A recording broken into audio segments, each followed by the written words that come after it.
you got to do it. It really makes them, really bothers them.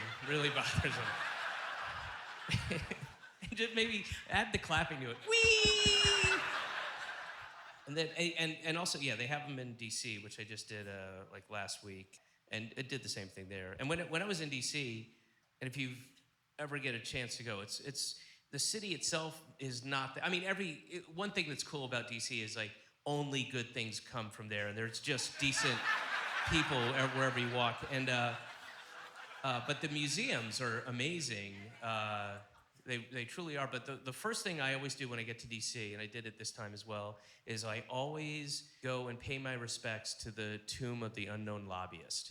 And it's great. And except they have this weird rule. When you go into the room, you have to take your shoes off before you enter, which is weird. You don't have to do that anywhere else. And I asked the guy, why do I have to take my shoes off to come in here?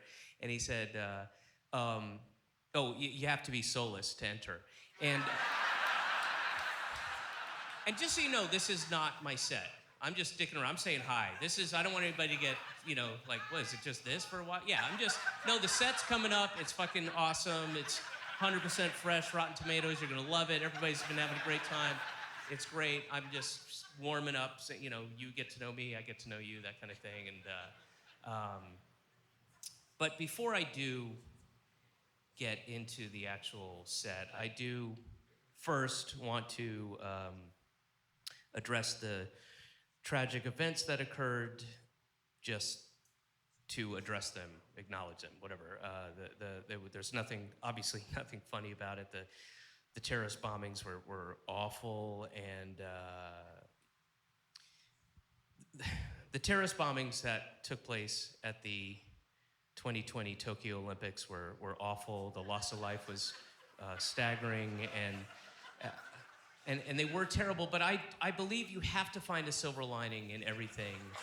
And as awful as they were, I do think that the 2024 U.S. Paralympic team should have a very strong showing.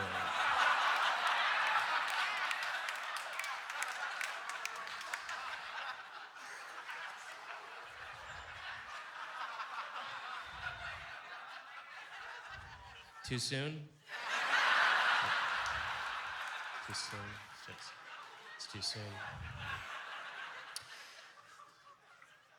So I was on the internet the other day, just sticking around, whatever, and I saw this story that said AIDS was started by a monkey. And I hope it wasn't Michael Nesmith, because he's really the most talented one. He wrote all the songs. When we think fondly of the Monkees catalog, it's...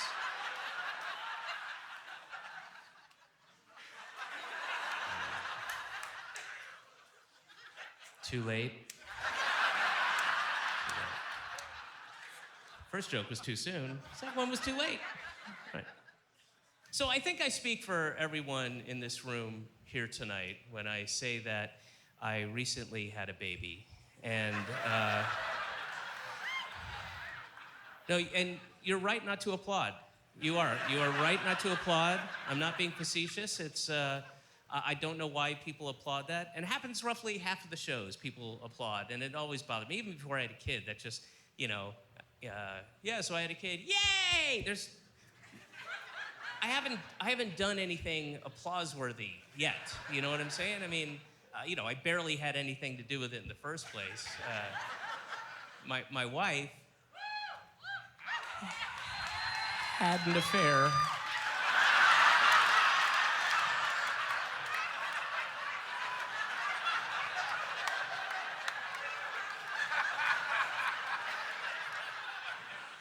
I mean, look, come back and find me in 18 years, and if I've produced a decent, kind, ethical, moral, charitable, contributing member to society, then I will gladly accept your applause. But, it's a little early to tell, is what I mean, she could turn out to be a cunt, She could. It happens all the time. Fucking happens all the time, and you know it. Well-intended, well-meaning parents do the right thing, and yet they raise asshole fucking children. Their children are fucking shitty pieces of shitty asshole shit.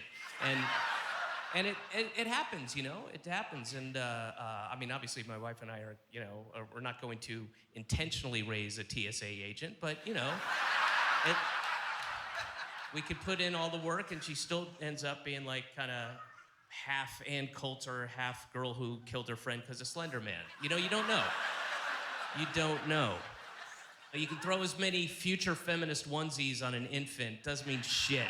She doesn't know what it means. It doesn't work through osmosis, When I was growing up, my dad had a coffee mug that said "World's Greatest Dad" on it. And he was a lying asshole piece of shit. He was a piece of shit. So what I'm saying is those onesies and mugs will just fly straight to your face. They don't care. I blame the Chinese, really.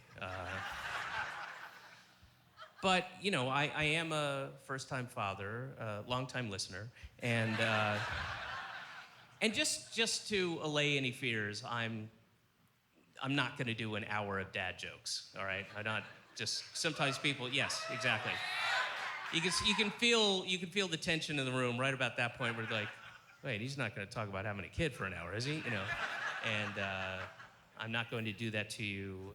One, it's boring, and two, it would make me quite a hypocrite, based on a lot of the material I've done in the past. So, but it has been my world for the last year. I mean, it's a wholly unique experience to me. So of course I've made some observations and thought of some funny things, and I'll share those, and hopefully you won't have to have had a kid to get them and appreciate the jokes. And I'm certainly not going to tell you, how amazing she is or anything like that.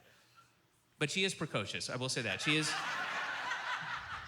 is precocious. She's 54 weeks old.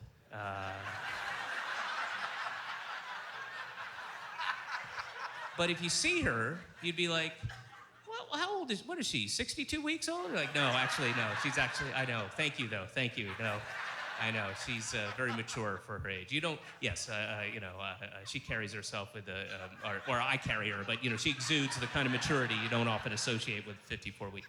But, it is a fascinating thing to be a part of, to watch the evolution of this thing. Because when they're born, there's nothing. There's no communication. It's nothing. It's a blob. It's not, but then over time, it starts to evolve. It starts to become a person, and personality traits start to exhibit themselves. And it's really fascinating. And I'm really looking forward to that big shift, that happens, that big change where you finally start to love them. And that's...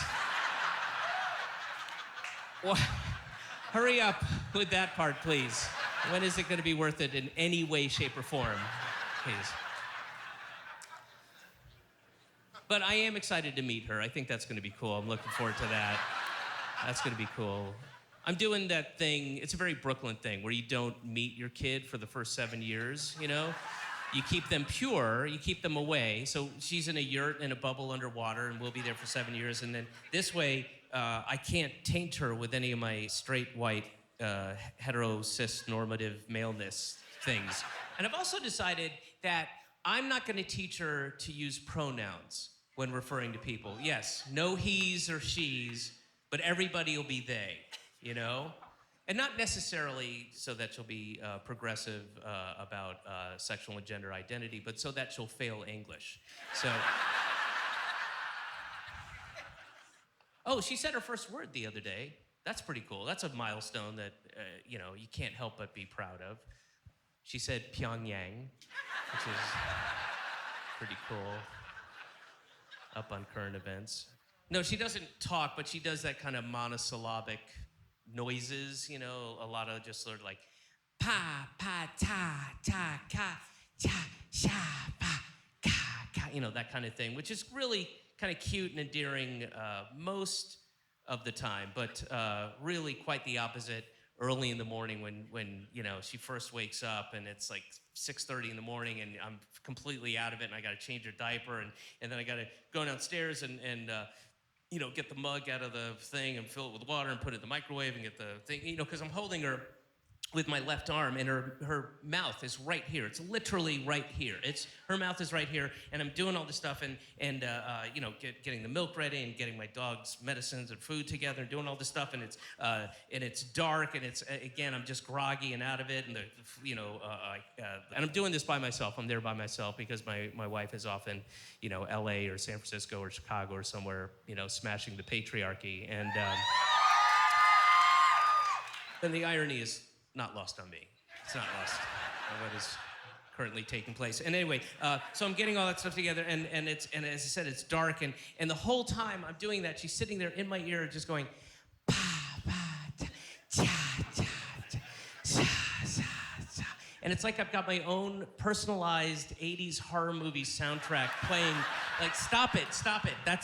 Don't do that. You're creeping me out. Stop it. I'm serious. I've got to put her down. I can't put her on the floor, so, I undo the oven door and set her on that, and it's fine. If nothing else, it allows her to get a little closer to the history of her peoples, and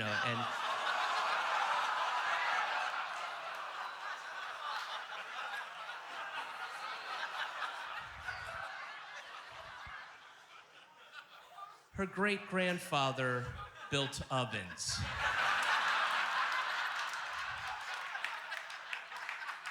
For the Nazis. Now, here's the thing.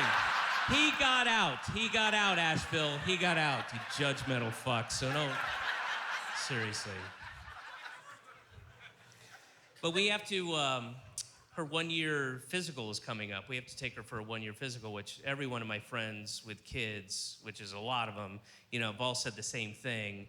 And I know if you have kids, you know what I'm about to say. Just like, oh my God, it's so hard to watch them go through that. It's really difficult. It's awful, because there's all these needles, because there's vaccinations. They have to draw blood. All this shit happens. Oh my God, it's so terrible to watch them go through that. It's awful. And so what I've been doing with that in mind, what I've been doing is slowly introducing her to pain.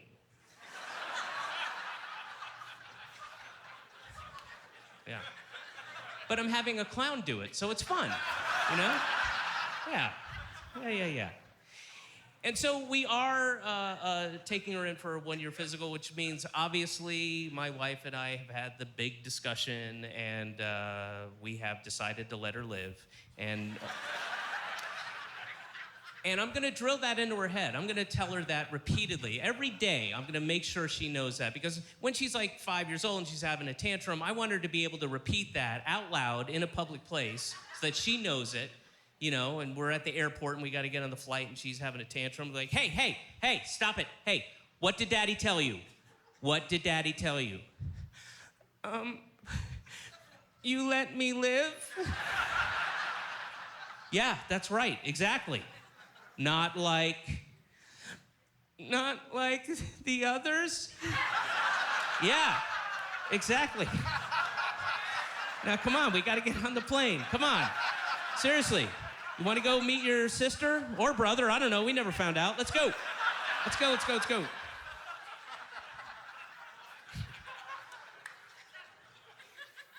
I truly believe that a kid is never too young to learn about abortion. No reason not to tell him. No reason. I do believe this, though, sincerely. I truly think that having a kid is one of the most narcissistic things a person can do. I believe that. I do believe that. And I don't think it's a conscious decision that people have. I think it's this subconscious thing that's in the back of everyone's head, which is this idea of, I like me. I think there should be more of me in the world. Look at that shitty lady with her shitty kids. I gotta balance this out. And I know there's a lot of different reasons people say they want to have kids. I want unconditional love, and I want a buddy, and where I'm from in the South, I think people have kids for practical reasons. They can sort of look ahead into the future and pragmatically, realize, well, this emphysema ain't gonna cure itself, and My diabetes is getting pretty bad. And pretty soon I'm gonna out-fat this rascal I'm sitting on, and I'm gonna out-fat it. I'm gonna have to get into the bed for the rest of my days, and hell, I'm gonna need somebody to go down to the liquor store and get my Pall Mall unfiltered, so I best get to fucking, you know. Sure, Asheville, you must know what I'm talking about. Surely you know what I'm talking about. And you know, I believe that at least relatively, I'm a good, decent person with good values and good morals, and my wife is as well, and I want to instill those lessons and values into my daughter and teach her what I think. But I also know that I am cynical, I'm jaded, I'm skeptical, I'm an atheist prone to bouts of depression. I have a jaundiced worldview, you know, because I use my eyeballs and my ears. And, you know, and I just know what I know, but I want to tell these things to my daughter, but I can't just tell her all the things that I believe and I know, because, I mean, that's borderline child abuse. You can't say that to a little kid. I'm not gonna be able to sit her down when she's like 4 years old and go, all right, honey, come on, let's go get something to eat, and then we'll go to the playground and we'll go on the swings. And you know what? You're 4 years old. I think you're old enough to know this. Honey, you were born to a deeply and shamefully racist country, acquired through genocide and built by slave labor. Its apocryphal history, a crumbling muddle of lies and deceits. And sweetheart, this profoundly shallow society you are now a part of is fueled by crass consumerism and narcissism and petty tribalism, and it worships money and status and places the appearance of being right above basic human dignity. And Peanut, your leaders are duplicitous hypocrites who cynically use religion and nationalism to easily manipulate ignorant and fearful. Here comes the airplane.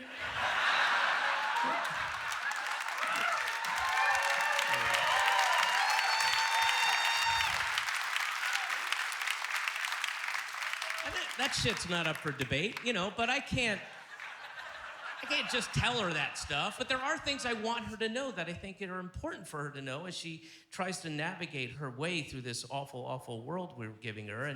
And there are certain things I think would be helpful for her. So what I do is, at night, when she's sleeping, I quietly go into her bedroom and I click on the little white noise machine that replicates the sound of the human heart, you know? And then I tell her these things. I whisper. So I go,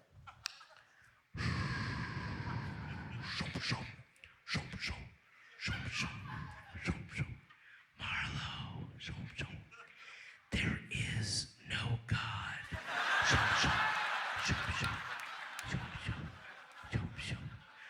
Bernie would have won.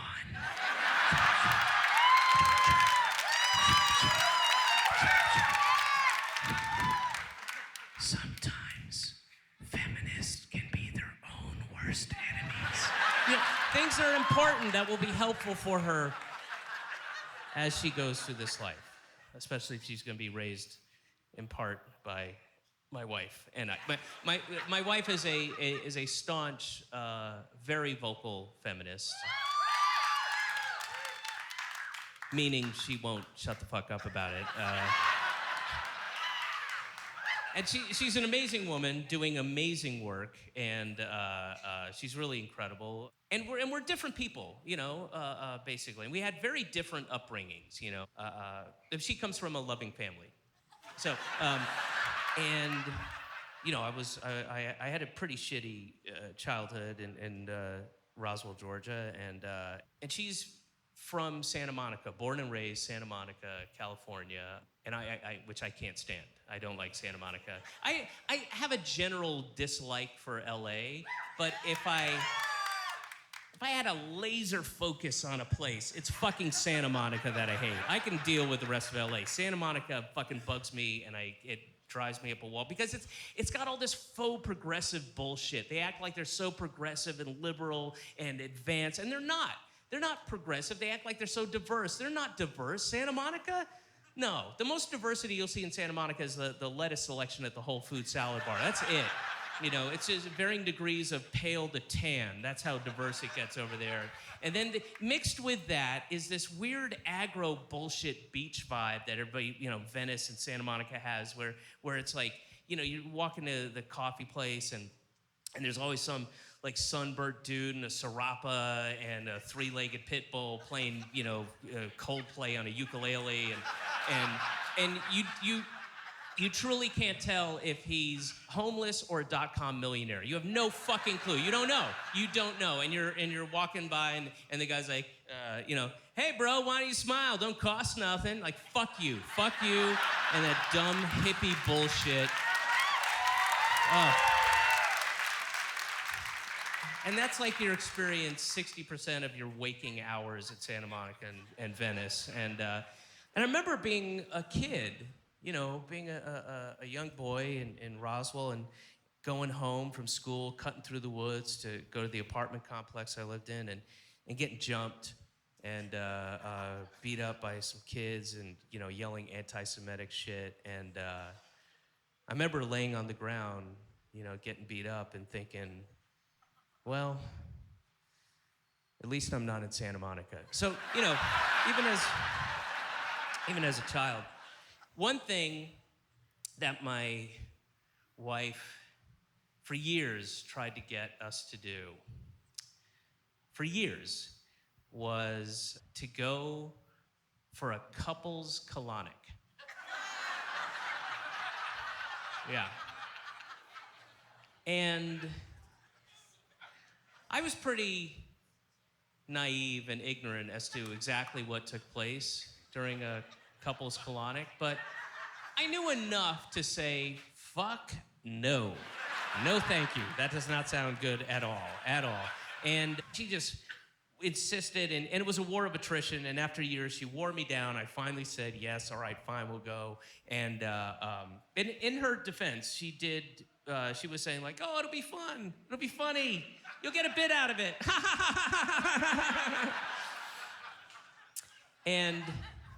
But here's the thing, Asheville.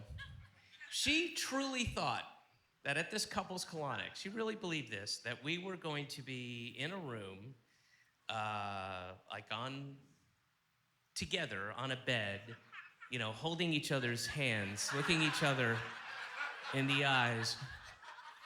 Honey, I love you so much. You know, like, that's what she thought was gonna happen. And I want that image, allow that image to occasionally pop in your head as I tell you what happened, what I went through, the trauma and the pain that I went through during this colonic, because I am going to tell you exactly what happened in great detail, and I want that image to pop in your head occasionally. So, fucking relent, okay, we're gonna go, and she makes an appointment for us, and it's about, 6-7 blocks away from her apartment. It's a place called the Gentle Wellness Center. Gentle wellness. Gentle wellness. And you go in, and it's very soft, and it's respectful, and there's like low lighting, like amber lighting, and it's very quiet, and there's like an older hippie woman behind the desk, and she's got really long hair, too long. The hair is too long. It's just cut that much off, please. What? No, it's making everyone nervous. No one needs hair this long. It's for safety's sake, ma'am. Please just cut this much. And then it's, a burbling brook and a bonsai tree, and then a CD is playing softly in the background. It's nature sounds, just, chimes. Ding doo doo ding ding ding doo doo ding doo doo ding ding ding ding, and a wolf howl. Ow. And vaguely Native American sounds like but all at once, and I can't do it all at once. I'm not Michael Winslow, but you get the idea. So that's playing, and then so we go and we get our forms and fill them out and whatever, and turn them in, and then after a minute or two, this tall, very severe-looking kind of Germanic woman comes out. Really stern. She comes out and she goes, Amber Tamblin. And then next to her is a very short Vietnamese woman who says, David Crow? And so we walk up and we go our separate ways. My wife gets taken down the hallway this way, I get taken down there, and so I'm like, I knew it! I knew this wasn't a couples thing. I knew we were gonna lay there, and like minor victory, tiny victory, and it turns out to be an extremely minor victory because my laughter starts receding as I'm like, I knew it. Wait, what's happening? Where am I going? What's going to happen to me? Where am I? What's this room? And I get taken by the Vietnamese lady to this small room, and she has me go in, and she has me change in the bathroom. So I change out of my clothes, and it's a hospital gown you put on, a thing that's open down the back. And I get out of the bathroom, and it's a tiny room. It looks like a massage room. So there's basically just the table. Next to the table is a stool.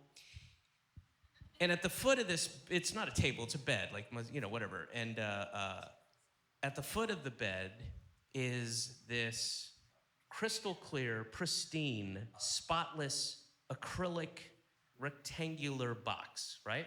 It's like this deep, about that wide. It's against the wall, and on the back of it, it's all one solid white, soft white light. It's backlit by this white light, right? Inside of the acrylic rectangle, also spotless, a continuous, unbroken, crystal clear glass tube. Goes like this. Oh, yes, indeed. Oh, yes, indeed. And then it ends in a little drain in the floor. It's beautiful. Beautiful. Looks like modern art. It could be modern art. Some rich assholes, but no pun.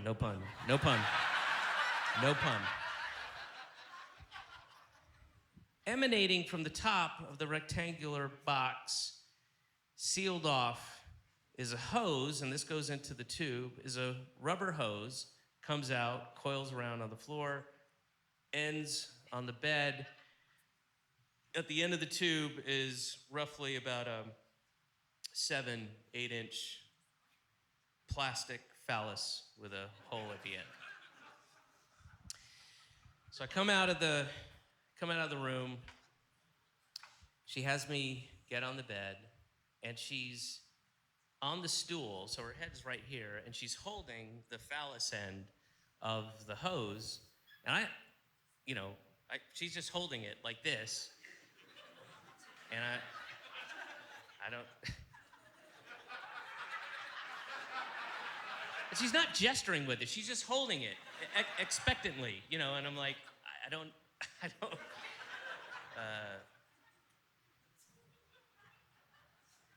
No, that's not it. I know that's not it. I don't know what she wants me to do. She must think I've done this before. I've never done this before. Am I supposed to sign off on it? Just like, oh yeah, that's a McJohnson 740. That's the brand I use. That's good. Clearly a reputable colonic house. I'm glad my wife made the appointment here. I don't know what she's doing, and her English isn't very good at all, and my Vietnamese is not that much better. And so finally, I figured out after a couple seconds, like, she's giving this to me. I'm like, you want me to put it in? Of course that makes sense. Like, okay, I understand. So I take it from her, and she rolls me on my left side, and she lifts up my leg like this, and then she turns her back to me, which I take as my cue, and then I spend the next couple minutes just.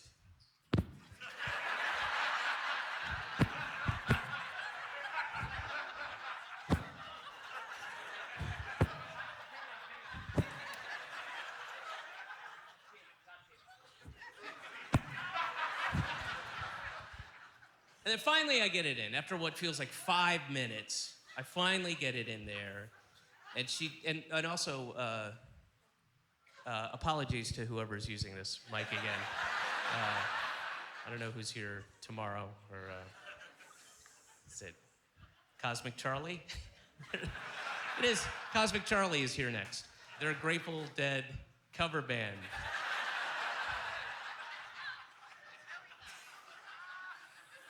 I just love the idea of sound check. Actually, why would a Grateful Dead cover band ever need to sound check? Isn't the whole fucking show a sound check? It's just blink, blink, blink, blink, blink, blink, blink, blink, blink, blink, blink. Honey in the haystack, feeling good, sunshine. Anyway.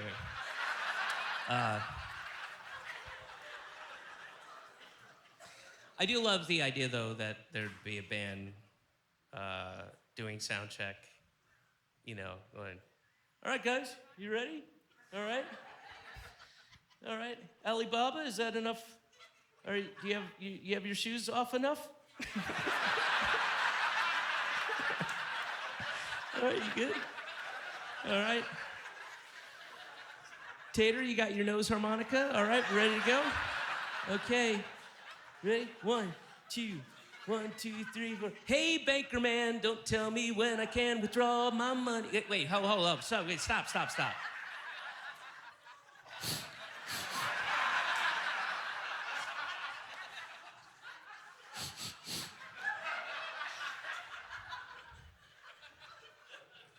Was David Cross here?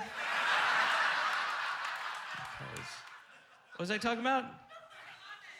Oh, yeah. So I got it in there, right? Okay, so I get, after a couple minutes, you know, get it in, and I say to the woman, you know, I go, okay, I got it in. And she turns and looks at me and she goes,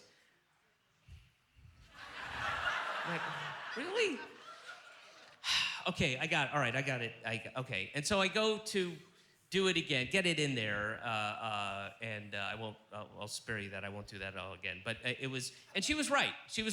I definitely, when I went to get it in there the second time, I clearly did not have it in there enough satisfactorily. It would have made a terrible mess. It would have been awful. It was, so I spent another couple minutes and just, you know, like, you know, get it in there. Okay, yes, I got it. And I tell her, okay, we got it. And then she turns back to me and again, really? I don't... Okay, and then she says, do you want I to do it? And I was like, oh yeah, sorry, I guess I don't know. And I did not get to the y sound of the word yeah before she had just dipped it in lube and shoved it in my ass. Oh my God! Lady, what the fuck is, how can you do that? Who does such a thing? You're awful. Gentle wellness, gentle. It says it on there, gentle. And I mean, she just, boom, and I just immediately start sweating and tearing up and shaking. I'm shaking. It's, and ladies, I get it. And I apologize. On behalf of myself, on behalf of every man in this room, I apologize. I completely understand the urgency of the wrong hole. I get it. I will not be going near there without a consent form, signed in triplicate, notarized. There'll be a countdown clock. I get it. I understand. I truly understand. I get it. It's jarring. And so she rolls me back on my back now. I'm back on my back, and this thing is shoved way the fuck up me, and I'm looking at it coming from my legs and my hospital gown, and I'm laying there just furious, just angry. Like, what the fuck? What is happening? And she starts to explain how the process is gonna work. She goes, I will turn the nozzle. She's gonna turn the nozzle, and then I will start to fill with water. And then when I feel pressure, I say release, and she releases and reverses the flow. Okay, so that's how it's gonna work. And so she turned the nozzle, and I slowly start to fill with warm water, which is, no joke, truly a very pleasant experience. It was very nice. It really is. It's hard to put into words, but it was a comforting feeling. It feels good. And And I like to be peed in. You know, that's my thing. I like to be peed in. I like to, a guy to fuck me up the ass, and then there's another guy who's semi-hard next to him, and he's got to take a piss, and then this guy pulls out, and then he goes in and he pees in me. And,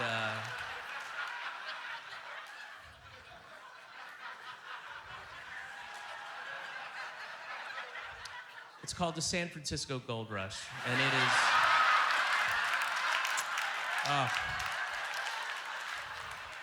an American classic. An American classic. So anyway, I'm starting to fill up with water. I'm laying there. She's right here. Her head is right here, sitting on the stool. And the silence is just deafening. It's so awkward. It's so weird. I feel very uncomfortable. And I want to say something. I'm also feeling oddly guilty. It's just a strange thing. And I'm trying to think of something to say. Anything that's conversational. Because this is going to go on for 40 fucking minutes. So I'm just sitting there like...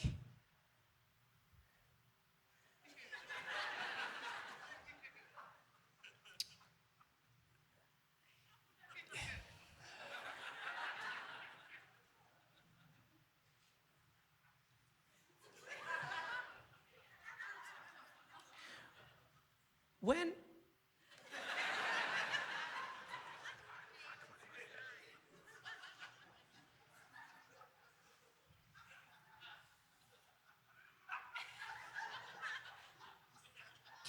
How do you like Santa Monica? And I finally say something. I finally say something, and she starts to very slowly in broken English answer.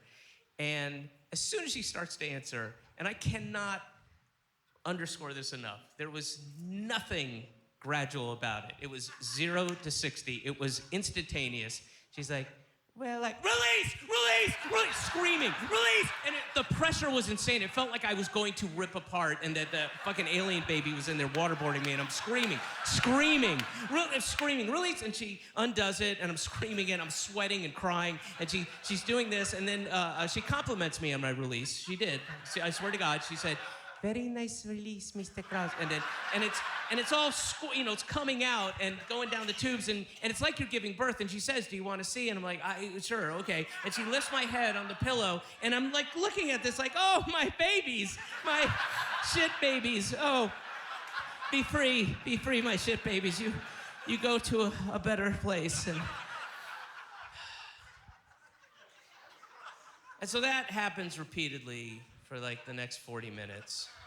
And then it's over. She leaves. She says I can go change and go back out. And I go to the bathroom and I change into my clothes. And I walk out of the bathroom and walk out of the room. And I walk down the hallway like this. And I'm walking down the hallway like this because it feels like I'm shitting. Not like, oh, I think I need to shit, or oops, I may shit. No, that's a different sensation altogether. This feels like I am constantly shitting. Like if you've ever taken acid or mushrooms and you go take a piss, and you're sitting there going, am I done? Yeah. Oh yeah, I'm done. Oh, no, I'm not. No, I'm not. No, I'm not. Wait. Yes, I am. Oh, no, I'm not. No, I'm not. No. It's that the entire time. And I walk down the hallway, and I get to the waiting room, and my wife is there, flipping through a magazine. And she pops up, and she says, and I quote, do you want to get sushi? No, I do not want to get sushi. I want to go home and take a rape shower.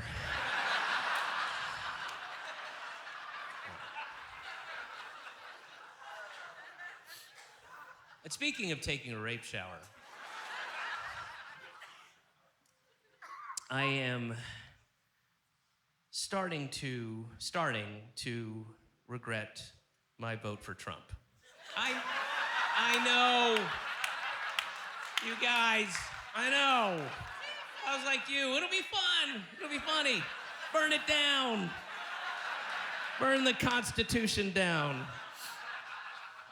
Oh, yeah. There's a Twitter thing, Twitter site, whatever. Whatever you call it, Twitter feed, right? Yeah, Twitter feed. I don't know. I'm not good at Twitter. I'm not. And I mean, I know enough. I know how to write something that will ruin my career. That I've got down. I know how to respond to people who say something negative about that post and make things even worse. I got that part down. But I don't know the fun. I truly don't know how they do the fun, the photo funnies bullshit, where they take photos and they put the memes and stuff. I don't know how that's done. I'm sure I'd like it more if I knew how to do that, where there's like the picture of the ladies walking and the guys going, hello, and then, the girls going, hey, and then they put the funny words on them, it's like, I'm mustard, I'm a hot dog, I'm ketchup, and like, hilarious shit like that. I'd love to contribute. But anyway, so there's this Twitter thing, Twitter feed that I'm on that's called Trump Regrets or Trump Voter Regrets or something like that. And it's a compendium of whenever somebody writes that in their tweet, it sends it to this thing. And, it's been going on. They've compiled thousands and thousands of them. There's somebody posted a couple days ago, Dear President Trump, I'm starting to regret my vote. What? Now? Now you're starting to regret. Yeah, that's right.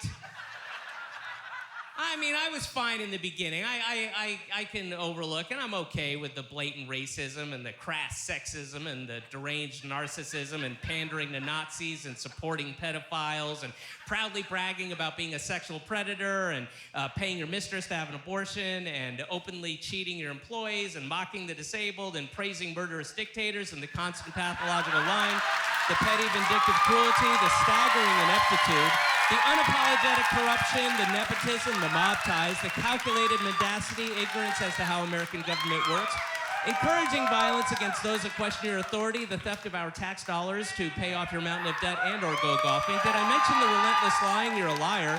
Being a white nationalist, demonizing immigrants, the obvious disregard of the Bill of Rights, lying about whether Russia had hacked our election when you knew all along it had, then lying about it, the collusion with our sworn enemy and the sworn enemy of democracy, your dereliction of duty, your treasonous activities, and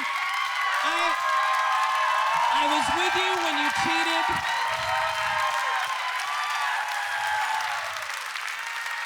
I was with you when you cheated on your wife with that porn star, the one you compared favorably to your daughter. You cheated on your wife, not the wife you raped, but the current wife who had just given birth to your son.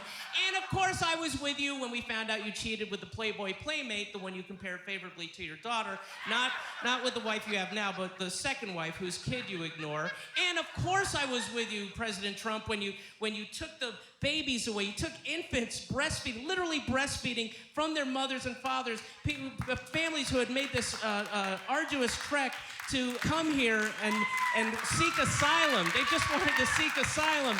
And you took them and you deported the parents, and you took them and separated them, sent the kids hundreds of miles away in a disused Walmart inside of a cage with armed guards pointing guns at them. And then, of course,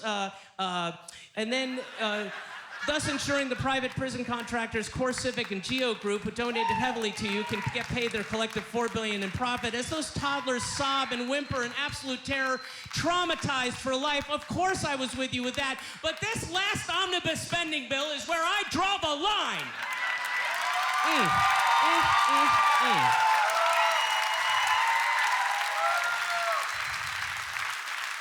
I'm sorry, President Trump, but I'm a good Christian.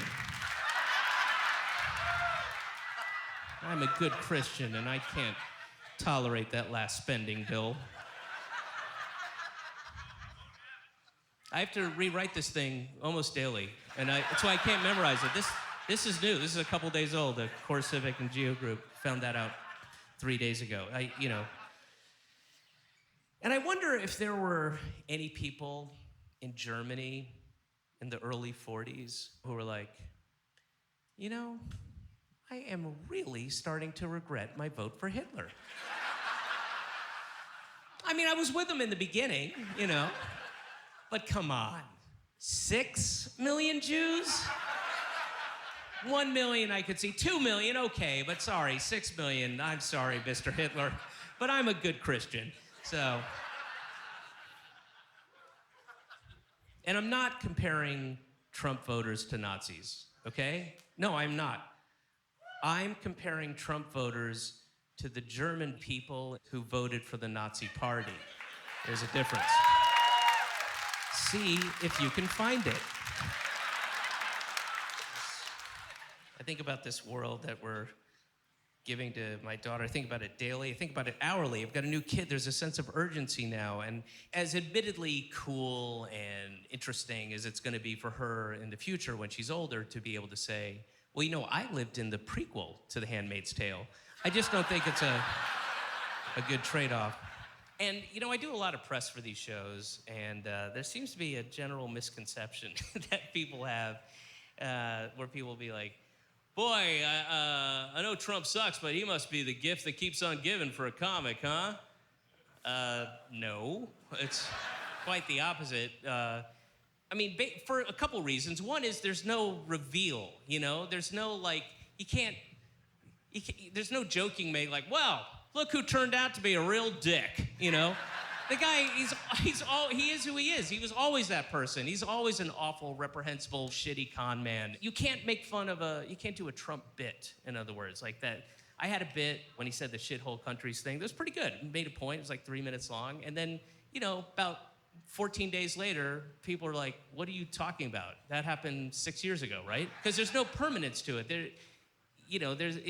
Every awful, outrageous, egregious thing he says is supplanted within an hour by something even more awful, outrageous, and egregious. And making fun of Trump is like making fun of the way a kaleidoscope looks right now, It's pointless. There's no permanence to it. And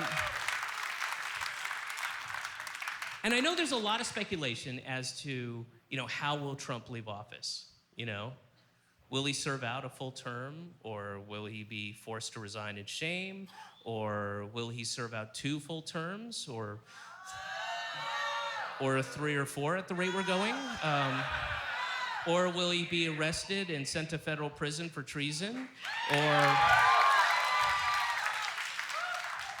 Or will he die of a massive coronary on a golden toilet? Or will he be assassinated by a group of caring nuns? Or will he succumb to the polonium-laced tea? Or will he be ripped apart by 4 horses going in different directions in the town square, as long as we're gonna keep going back to medieval days? Or will he be shot by a Nazi who travels through time to shoot Trump going, you're making us look bad? Or will that time-traveling Nazi be thwarted by a time-traveling Richard Nixon who travels through time just past the Nazi so he can land there, so when the Nazi shows up, he can shoot the Nazi going, please, please, for my sake, let him live. Or will he die of third-degree burns and shrapnel when the polygraph machine explodes? Or will he die of a perforated colon when Tucker Carlson and Sean Hannity and Piers Morgan and Devin Nunes and Paul Ryan and Mitch McConnell and Paul Rand and all the Fox and pals all try to mount him simultaneously? We don't know. We don't know. We just don't know.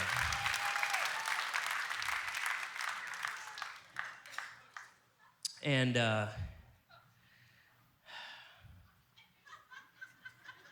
here's the thing. I'm an atheist, so I don't. All right. Whatevs. So I'm an atheist, so I don't believe in heaven or hell. Not that you have to be an atheist not to believe in heaven or hell, but it helps. I think that should be the atheist slogan. There's a little Jewish rabbi. You don't have to be an atheist not to believe in heaven or hell, but it helps. It'd be very confusing. But yeah, so I don't believe in hell, so I don't think that Donald Trump is going to burn in hell for all eternity for the crimes he's visited to America and other people. And understand, I'm not denigrating the idea of heaven or hell. It's an awesome, it's a great concept. It's a wonderful concept, and I see its purpose. It allows people to feel good about what is, clearly since time immemorial, the injustice that happens in this world where people treat other people, their fellow human beings, just awfully. And you could say, well, this guy enriched himself and his family directly through the pain, suffering, and deaths of others and lived this life of luxury, but he'll be punished in the afterlife, And then the inverse is true, of course. This person who was selfless and lived this impoverished life where they were just trying desperately to campaign for clean water in their village, and then they were arrested and tortured and raped and eventually killed by an assassin's bullet from the United Fruit Company or Monsanto or Union Carbide or Exxon or whoever the fuck it is. They live that kind of life, but they'll be rewarded in heaven. And it's a great concept, and I get why people, hundreds and hundreds of years ago believed in it before there was science and an understanding of how the Bible was actually written and came to be. And I get it. Those people were dumb, I mean, dumber than we are now. And we're dumb. We are dumb. We're a dumb species. We're so dumb. Mankind didn't even invent the sandwich until the 18th century. That's how dumb we are as a species. I mean, literally thousands of years of people going, there's got to be a better way,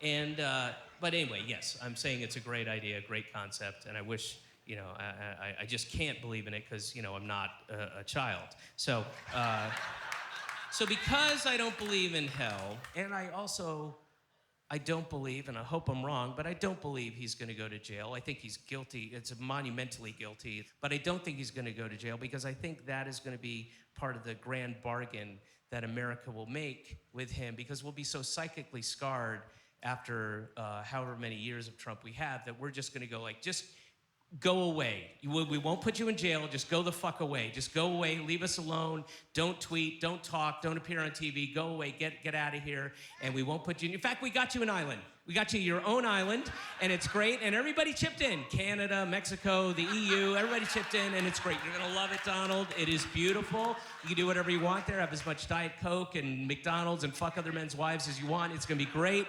And we're going to pay robots to tell you how awesome you are 24 hours a day. And everything's gold. It's all gold. Gold chairs and gold towels and golden showers. You are going to love it. It's so up your alley. Just go, get the fuck away from us, take your shitty fucking criminal family with you and get the fuck out and leave us alone and let America become a decent place again.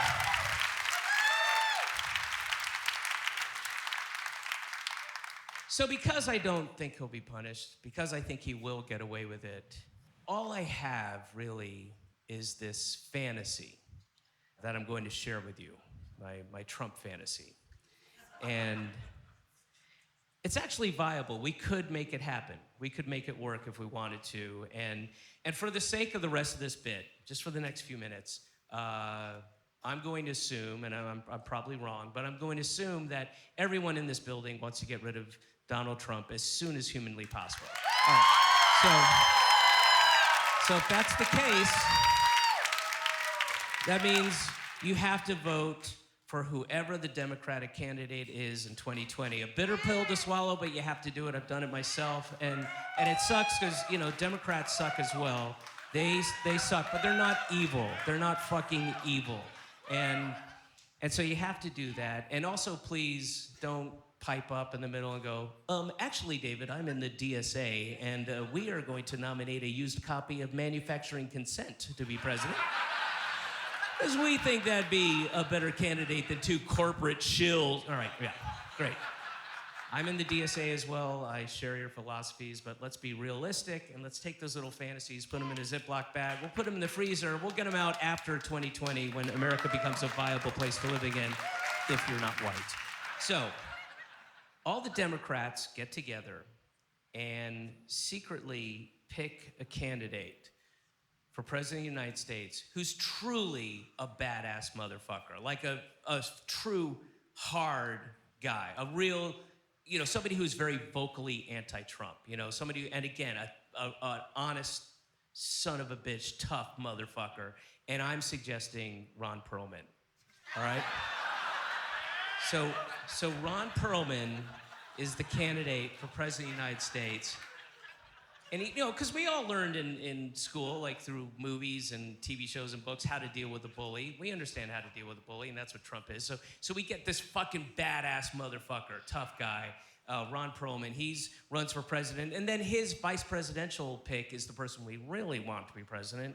Whoever that is, whether it's Warren or Sanders or Harris or Booker, whoever the fuck it is. But for these purposes, the Democratic candidate is Ron Perlman. And then, because we've decided all this in advance, there's no campaigning, there's no canvassing, there's no focus group, there's no polling, there's no ad buyouts, there's not even a convention.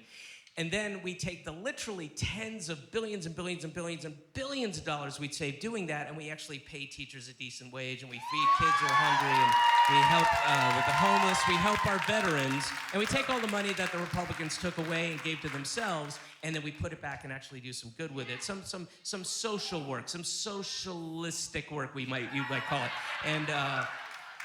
And then we just wait for the debates, because that's what it's really about. We're just waiting for the debates, and then finally the big day comes. The big day comes, it's a debate live from the YMCA in Chinatown in Youngstown, Ohio.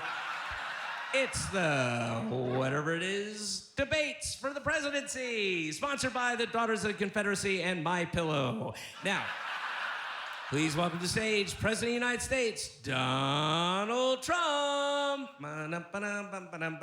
Yes, I'm Donald Trump. I'm the greatest president that ever lived. I accomplished more in my first 9 days than all my predecessors combined. I invented water, and I can bend space and time. All right? Sounds good? And now here's the Democratic candidate for president, Ron Perlman. And Ron can wear his Hellboy outfit if he wants. It's fine. He wears Sons of Anarchy. It doesn't matter. Whatever he wants. Hellboy, dress up, whatever the fuck he wants. And they're like, all right, Mr. Perlman, you have 5 minutes to respond. And he's like, oh, I don't need 5 minutes. And he goes over there, and he just fucking pops. He punches Trump. But he doesn't punch him this way. He punches him kind of down. So Trump just immediately crumples to the ground. And he's pounding, pound, pound, pound, pound. Pounding him. And I don't know if you've seen Ron Perlman's fists. They're fucking huge. His hands are huge. One of his hands is like as big as 9 of my ass. Pound, pound, pound. And then Secret Service is like, holy shit, and they come running up. But Ron Perlman has anticipated all this, so he's pre-greased himself. So he's like slipping away and goes, boom. He's got steel-tip boots on. Boom, he's right in the tape, boom. And then they separate him. Like, Mr. Perlman, stop that. Stop it, go over there. And Trump's laying on the ground moaning. He's clearly shit himself. But the debates have to continue for democracy's sake. This is America, the great experiment. So Trump's team gets over, they lift him up, they take him back to the wings, they give him a quick wipe, a quick bump, get him back out there. He's, I don't know, what? That didn't hurt. Didn't hurt at all. Rotten Ronnie and his small hands. He has small hands, so it didn't really hurt. My hands are bigger than his hands. He's got little Rubio hands, And then, all right, Mr. Perlman, you have 5 minutes to respond, and no monkey business, okay? No monkey business. Yes, I get it. But again, Ron Perlman has anticipated all this stuff, so he's built thrusters into his shoes. So he's like launches, and he grabs it, and he slams him on the ground. Boom, boom, and he's fucking pounding away. And there's no give, there's nowhere for his back of his head to go. And his fist is going through him. It's like that scene in Irreversible. And he's just fucking pounding him.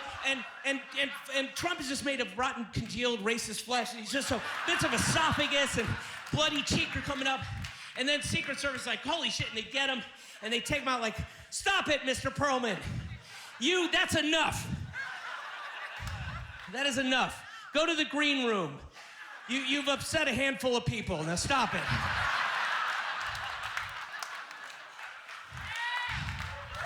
And Trump's lying there, moaning, a bloody pulp, bloody mess, just moaning, and barely conscious. But because it's my fantasy, I'm there. So I run up. Please, I'm a trained medic. I'm a trained EMT. Unloosen his tie, loosen his collar. I know how to resuscitate him. Yeah, this is good, huh, comrade? You like this, comrade. You like this, comrade. Wake up. Oh, usually that works. Okay, ma'am, I'm gonna need you to come up here. Apply pressure to the sternum. 1, 2, 3, take. Sir, get up here. Unloosen his collar. Pull his tongue back. Clear a passageway. Clear it, goddammit! I know what I'm doing. I had lamb vindaloo last night. Open up his fucking eyes!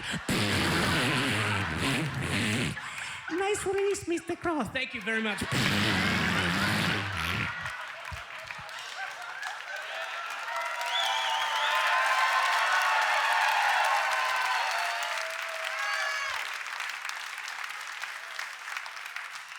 Now, folks,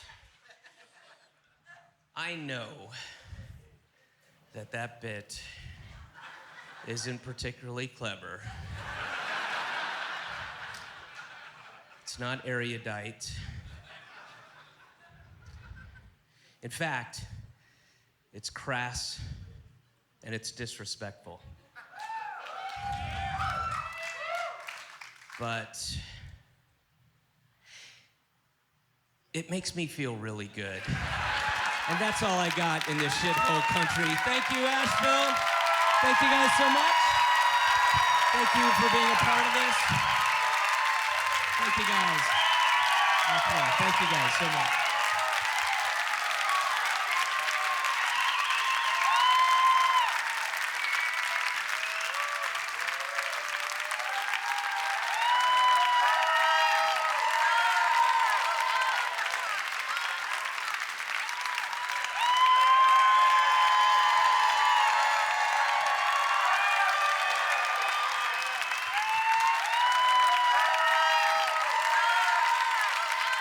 Thank you guys.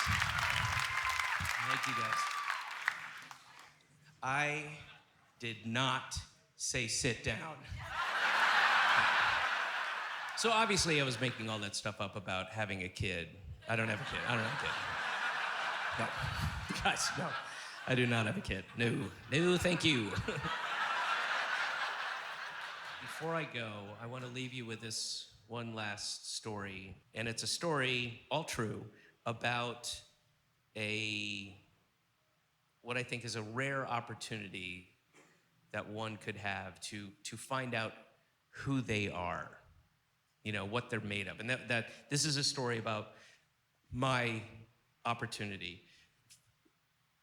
to know what stuff I'm made of. You know what I mean? When you read or see a news story about an act of bravery or heroism, where somebody had to make an instantaneous decision. They ran into a burning building, or a baby was dangling. They leapt across a balcony and they, saved this baby. Or the guys, the 9/11 guys who stormed the cockpit, in Pennsylvania in that plane, or the 3 guys on the train in Paris, the one they made a movie out of them, stormed the terrorists. We read stories, we see those stories, and we think, what would I have done in that situation? And literally every single person in this room has thought that before. What would I have done in that situation? And we like to think we know, but do we really know? And so this is a story about when I was faced with an immediate impending danger. And I'm not talking about the kind of slow motion thing where you've got time to think it out, where you're on the subway and this guy's acting really crazy and he seems nuts and maybe violent. And there's some kids and an elderly couple and a pregnant lady. Shit, what am I gonna do? All right, if he starts popping off, okay, all right, what am I gonna do? Oh, I know what I'll do. I'll jump up and I'll grab the pole and I'll pull myself up and I'll come down with the heel of my boot onto his head, and then I'll come down and I'll get him with the fucking elbow right to his eyeball socket, and then I'll go down, I'll shove my palm into his nose, and his nose will splinter into his brain. You know, I'm not talking about that, you know, Baz Rutten self-defense type of shit. We're talking like this. So this is a story about that. So roughly 4 years ago, my wife and I were upstate in New York. We have a house in upstate New York, in the woods, tiny town, middle of nowhere. There's no one around. There is nobody. And my wife had taken a shower, and we have a steam shower, so she had opened up the windows to the bathroom, and it's a big glass door, so she had opened that to let the steam out and close. We have like a barn door, a sliding barn door, closed the door, and went downstairs. And 20 minutes later, okay, I'm gonna take a shower. And I go upstairs to take a shower. It's dark out, just one light behind me. I go to take a shower, and I'm naked, you know, which is how I like to shower now. And I go,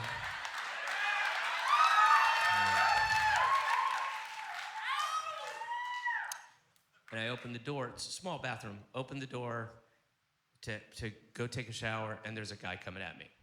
And when I tell you all the things I'm about to tell you, when I tell you all the things I'm about to express, these things that go through your head, there's no time. All these things went through but it was like that. It's instantaneous how I had to react in this. And it's just on the second floor. And immediately, like, who is this guy? How did he get there? Did he climb up? Did he come through the window? Is he waiting? He's been waiting there for like 20 minutes because it's been 20 minutes. When did he fucking get there? Who is this guy? And he is coming at me double time. This guy's coming at me like this with purpose, looking me right in the fucking eyes. And he's coming at me, and he's naked. He's naked, and and I'm like, who's this fucking crazy naked motherfucker, the upstate naked bathroom killer guy? What the fuck is going on? And I'm the line of defense between, it's me and my wife who's downstairs, you know, in front of the fire with our shitty dog, and I'm it. And this fucking crazy motherfucker's coming at me, and I do not have time to process that it's my own reflection coming at me. And this is how I reacted to imminent danger, all right? As the protector of my wife and myself. And this is what I said. This is who I am. I went, oh, come on.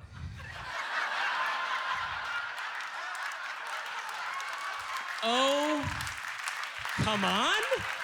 I don't even know what the fuck that means. I don't know what I'm thinking. I don't know what does that mean? That's who I am. That's what I'm made of. What am I don't know. Am I trying to appeal to his sense of creativity or pride? Like, I don't know what that means. Like, you know, oh, come on. Are you really gonna, oh, you're stabbing me. Oh, that's great. Well, that's been done a million times. Kind of hacky. No, that's not a pun. I wouldn't do that. All right. Well, don't worry about the dog. The dog won't give you any trouble. Oh, God. Oh, Jesus. Oh, God. Oh, thank God I'm not a father. I'd be the most useless father. Oh, God, I'm bleeding out.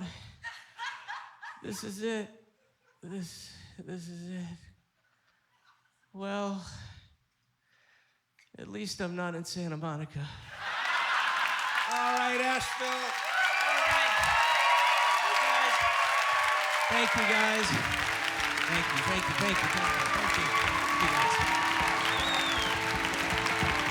And great town, great club, Orangeville. Thank you to Orangeville. Thank you to all y'all.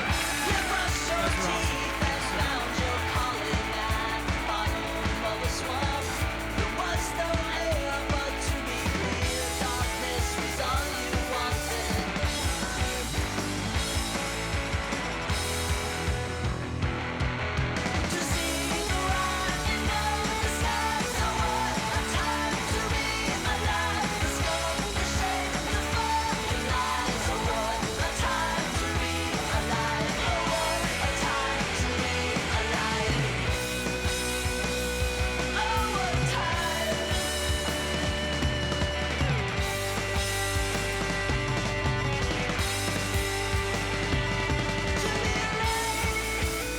Yes, indeed. What a time to be alive, ladies and gentlemen. She's and he's, theys and z's. Are you ready to have your funny bones shattered? Are you prepared to have your tickle skeletons crushed? I can't hear you. Seriously, I'm in a recording booth in LA, so I'm going to assume that you said, hell yeah. Well then, please welcome to the stage, America's littlest sweetheart. Give it up for David Cross. Asheville. Late show Asheville.